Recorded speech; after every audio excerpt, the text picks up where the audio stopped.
It's a new year and a new budget.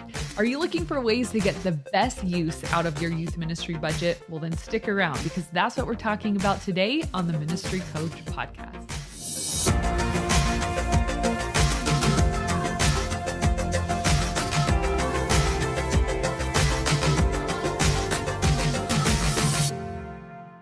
Hey everybody, welcome to the Ministry Coach Podcast, where we bring you weekly tips and tactics to help you fast-track the growth and health of your youth ministry. My name is Jeff Lascola. This is Kristen Lascola. Happy New Year. And a Happy New Year. You beat me to it. So I think it's safe to say everybody was well prepared to shut the door on 2020 and move on to 2021.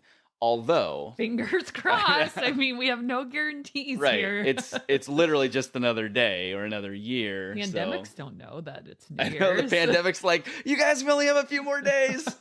So hopefully things will get better quickly, but there's no guarantees. No guarantees. But we do know one thing for sure is that your budget renewed. So no matter what's going on, there's that. So let's talk about that today. Today we are talking all about budget. So first of the year, I mean, is this when you normally go through your budget and really kind of put everything into place? Well, Jeff, I'm highly organized. So You're 2 years ahead, aren't you? I would have been doing this probably in November. But here's the thing is this year, it's just kind of like, Like we're all just went like, into what's this happening? year knowing what happened last year.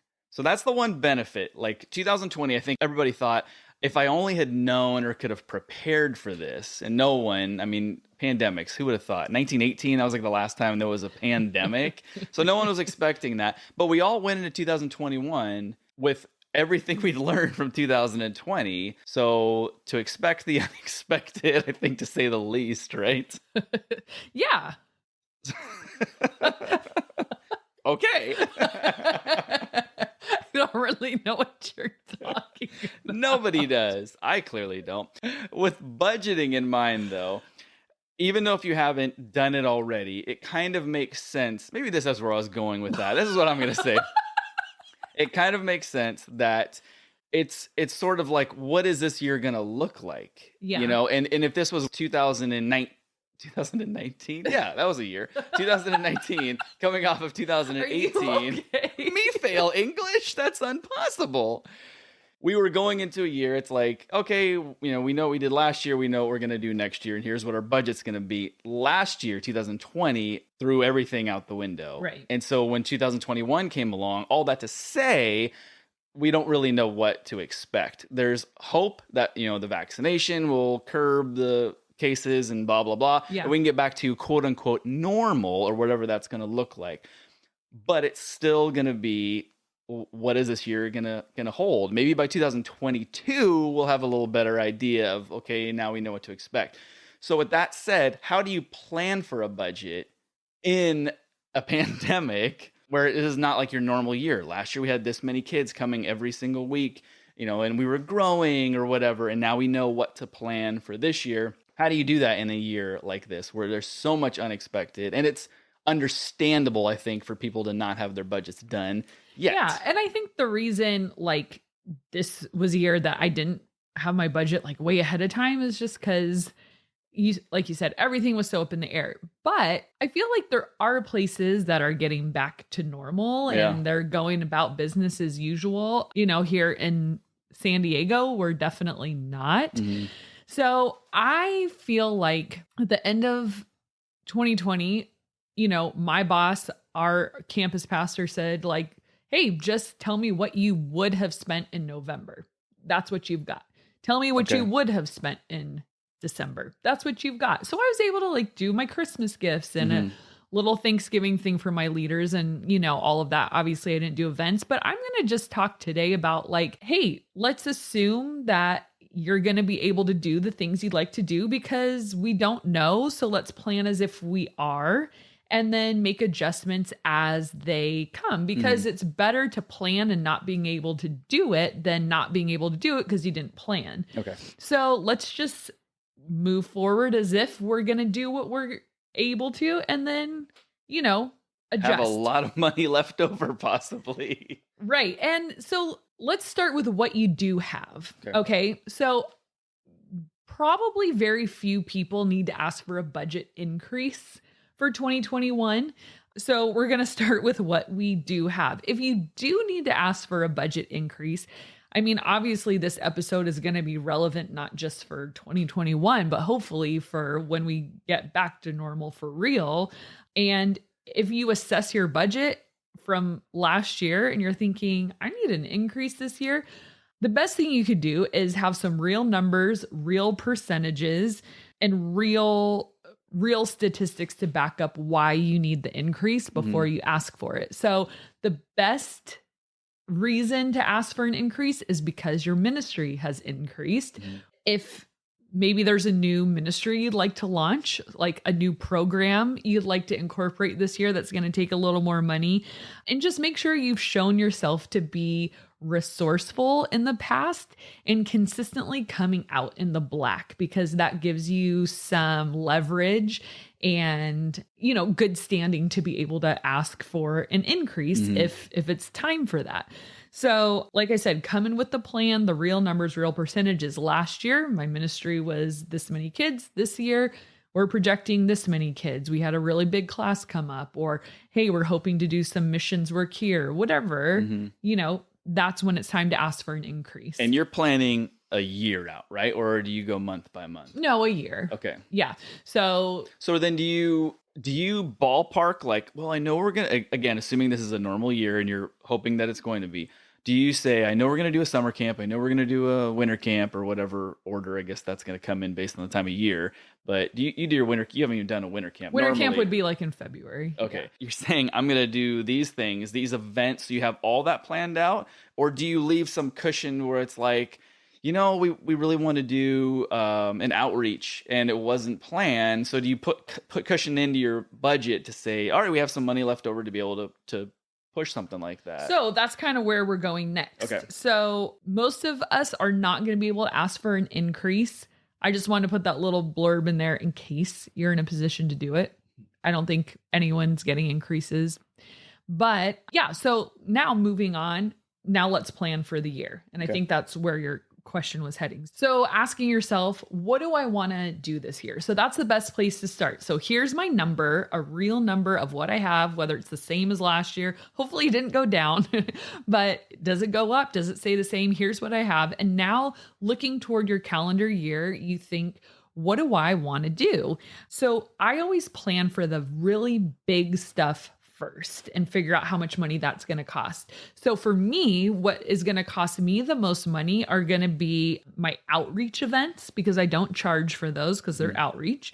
My Christmas party for my students, my leader Christmas gifts, my leader retreat, which that has a little asterisk next to it. I've talked about how I pay for that in episodes past, or any like conferences I want to attend. So those are probably the biggest costs. Now, the reason I did not include camps in that is because kids pay for them. That account should break even, hopefully. And we'll talk about that in a second. So I plan for those big events. So my biggest event is called The Battle. It's a 4-week series where students invite their friends, they get on a team, they compete for a trip to Six Flags Magic Mountain, all paid for by us.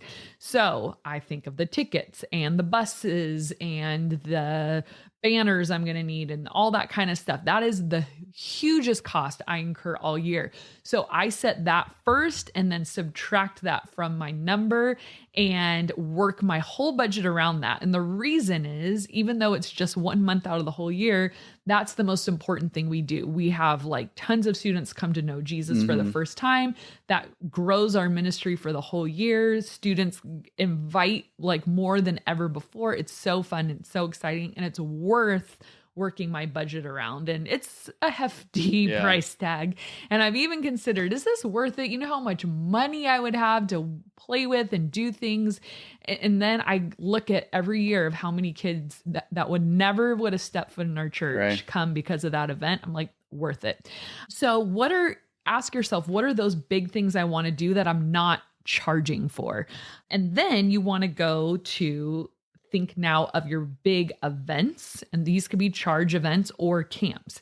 So for your camps, the goal is to break even. And at least break even. At least. And that's a lofty goal, Right. because for years and years, I missed the mark on this all the time because I didn't plan enough for the unexpected. I didn't plan enough for scholarships or for price increases in little incidentals, kind of like gas is more this year, or we had a tire blow, or the trailer hitch broke on the way, like stuff like that you have to plan for. So you want to figure out what your camp cost is. We could probably do a whole episode on how to come up with the formula for what to charge for camp. But say you already know how to do that. Give yourself a cushion for the incidentals that are going to happen. So never just assume your camp account. Right. Oh, well, I don't have to worry about that because it's going to zero out. Well, give yourself an extra $500, like, because for everything that goes in your favor, it's like, oh, this ended up being cheaper than I thought it was. There's probably 3 or 4 things that go against what you were thinking you were going to cost. And this has been in my youth ministry career, the biggest budget drain I've ever had is because I set out with all the good intentions of camp's going to zero out. And then I look at my budget at the end and it's like, our deficit is bigger than my entire budget was at the beginning of the year. I'm not kidding. It'd be awful because kids couldn't pay for camp. And so I took scholarships out of my budget. And thankfully I worked for a very merciful pastor named Chris, who would always just figure it out and be like, all right, I'll adjust this for you and find the money and apply for some scholarships for you. I was just like, thank you. Oh my gosh. Well, over the years, I've gotten much, much better at it. And I'll give you some strategies for that in a minute. But you want to know these costs well in advance, because I feel like it becomes a budget drain for you when you don't plan ahead or you do poor planning. So make sure you get a good head start on camp of figuring out costs for everything. And then I give kind of a ballpark to parents, hey, camp's going to cost about $420 this year. And then it gives me a little wiggle room, ooh, if I charge $5 extra more a kid, then we could get another van. Or you know what? I could make it $415 because we didn't need X, Y, or Z. So just give them ballpark and then kind of work through that as you get closer. Another thing you want to take a look at after that is what kind of leader appreciation do you plan on doing throughout the year? So that's another thing that you need to set some money aside for. So I try to do 4 leader hangouts a year. And sometimes I have the leaders pitch in a little bit, if we do multiple things like dinner and an escape room and dessert, I'll cover the escape room, they cover dessert, or I'll do dinner and they do their escape room. So I treat them to a portion of it and then have them pitch in for a portion of it, but make sure you're aware of that. Or if you get your leaders birthday gifts and stuff like that. And then another thing is budgeting that money for students too. So is there a student you need to take out to coffee or to lunch or whatever and spend time with a student? And then are you doing that as one lump sum, or monthly, there's this much for that, monthly, there's this much for, and so. Well, I would take your whole number and then, so let's back up one step. Maybe I should have said this at the beginning. So there's 4 accounts that you should be splitting your budget into.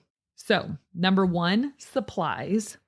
So ministry supplies, dodgeballs, candy for prizes, any game stuff or whatever. Those are just supplies for your youth group. Account number 2 is events and retreats. And we talked a little bit about that.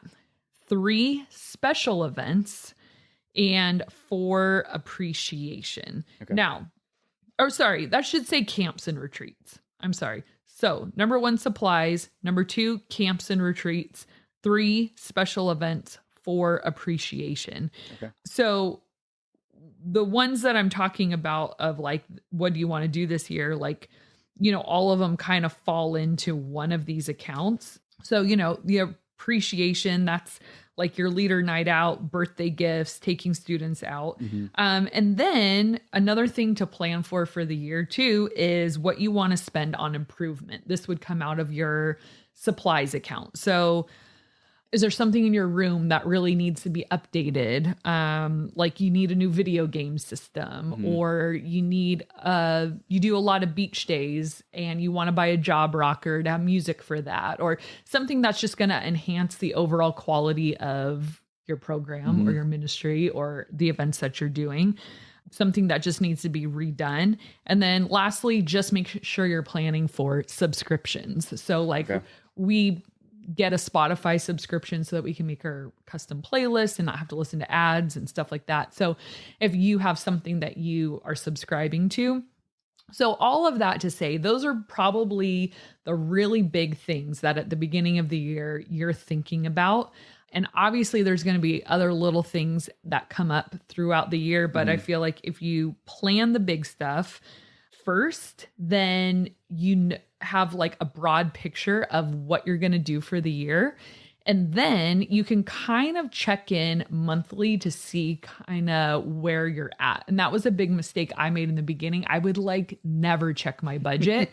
And I would have a big surprise at the end of the year. I would just like run the credit card and just assume I had money to spare. And then I would get to like October and I'd be like, oops, like, because I just, in my head, it all worked out. Yeah. But instead of like looking up these statements each month of like, all right, well, I kind of thought I'd spend this much on leader appreciation. It's halfway through the year. Where am I at with that? So, timing it with not only monthly, but projecting, well, I have 6 months left to go and one more event to do. And where am I at with all of that?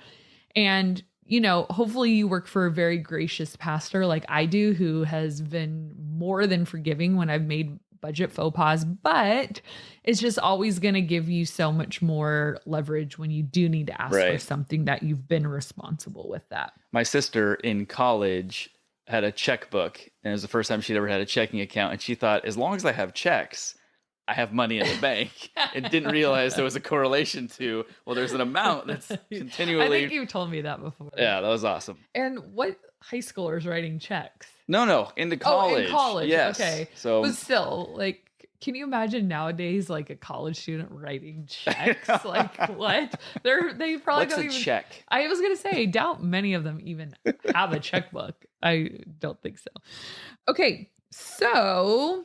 The other thing you want to consider is charity. So some kind of charitable contribution that your ministry is doing. So this is obviously not coming out of your budget necessarily, but as long as we're talking about money, I think the question to ask is like, what is our ministry doing financially for somebody else? So meaning, if you take an offering on your weekend services or on your midweek services, where does that go?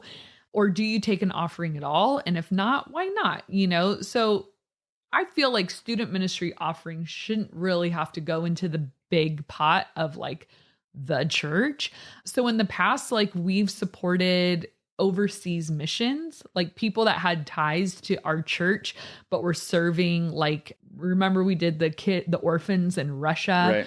We would send a check every month to this missionary who was doing work with these orphans in Russia at like the only Christian school in St. Petersburg. It was really cool. And now we're partnering with Compassion International. And that's kind of fun because we have like our kid. That you like sponsor. Yeah. And so like every Sunday, his face comes up on the screen and all the kids like cheer his name and chant. Like if he only knew, right? And I've tried to kind of explain to him who we are, but I don't think he gets it. And I've sent him pictures and stuff. And the kids get fired up because he'll write us letters. And then I put the letters out on our info table. So it's just Compassion International, maybe a missionary from your church, something like that. Where can you get your kids excited to give? Because when students give, we want them to be excited, not just to like, they should be excited to tithe to the church. I understand that. But because giving is kind of a new thing for a lot of them, making it a little more impactful that it's like, well, the electricity bill was paid, Right. but more like, whoa, like this kid from Bolivia, and here's what he likes to do. Like, I'll give them all the statistics on him. Like, Yeah. his favorite food is this, his favorite color is this, he loves this. Give it up for Jose, you know? And so it's just really, really fun. That is cool. So that's one thing to consider in your budget this year. Compassion International, it's $38 a month to sponsor a kid, which I'm like, guys, I get on my kids all the time. At our size, do you know how many kids we should be able to sponsor if everyone gave $1 a month?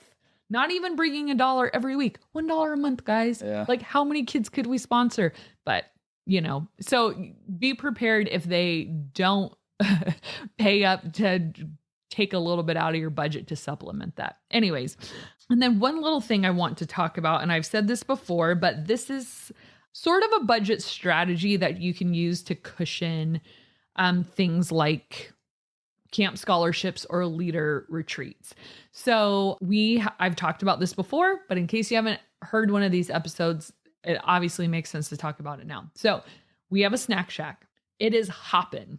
Okay. Every Tuesday night, like the line is out the door because junior hires love candy. Okay. So we get candy, soda, pizza from Little Caesars, and like ice cream bars. And the line never ends. It's open before and after youth group. And we charge $1 for everything. I think pizza is like 75 cents a slice, which whatever. And I have a leader who does all the shopping for me. He's just like loves to go to like Smart and Final or wherever and get all the good deals, and he loads us up. But I have students help run it. So if you get a leader who's like, or maybe I used to do it myself, but then he took over. If you have a leader who's really into it, you can kind of make them like Snack Shack manager, and they can be in charge of finding all the deals. And then students love to like buy like or sell stuff and take money and get people what they want.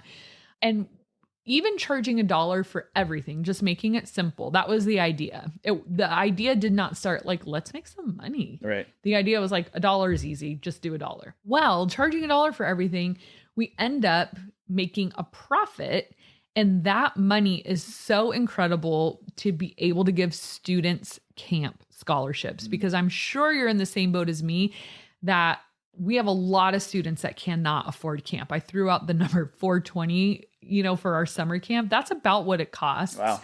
And even that is like a very tight line. It's not like, oh, we have so much cushion. It's like, oh, if every single kid paid 420, we would like just make it. So we have families that they're like, we have like 4 kids, like in your like 2 in junior high, 2 in high school. We can't do this. And so that money from the Snack Shack comes to the rescue. So I give it all for camp scholarships. Then whatever is left, I put toward like a camp scholarship for my leaders, a leader retreat. We go once a year. I think I've talked about that before, and it helps supplement to keep the cost down for my leaders. They still contribute a cost, but it makes it less. So that's a great strategy. If you're feeling a little strapped, you can't ask for an increase. Budget is killing you for camp and all this different stuff. That might give you a little wiggle room for some of those bigger important things. So those are all of the accounts. Those are the things to be thinking about. Remember to check in with it often. And hopefully that sets you up on the right track for 2021 to use your money that you do have in the best way possible.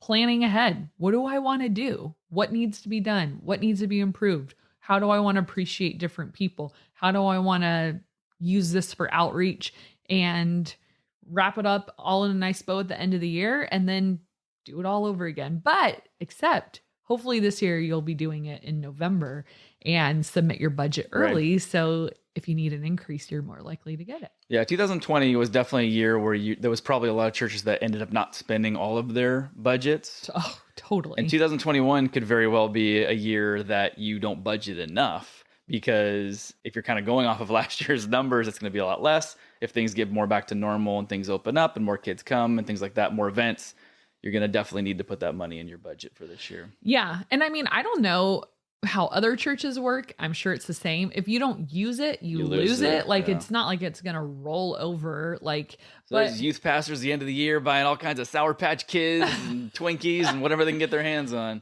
I've had years where I'm like, cool, I have enough for a gaming system. Yeah. And other years where it's like, oh, I've been done since October. Like, I have no money left. So, plan. But yeah, I mean, and this is even a hard episode to do in some ways because last year our budgets were just sort of frozen. Like the money theoretically existed, but it didn't exist. Right. And so it was just sort of like, hey, could you guys like not spend money? And it was like, okay. And we didn't. Like from March until I'd say November, I spent like almost nothing. There wasn't a whole lot to spend it on. No, there really wasn't. And so, yeah, I mean, work with your pastor of like, hey, what's that?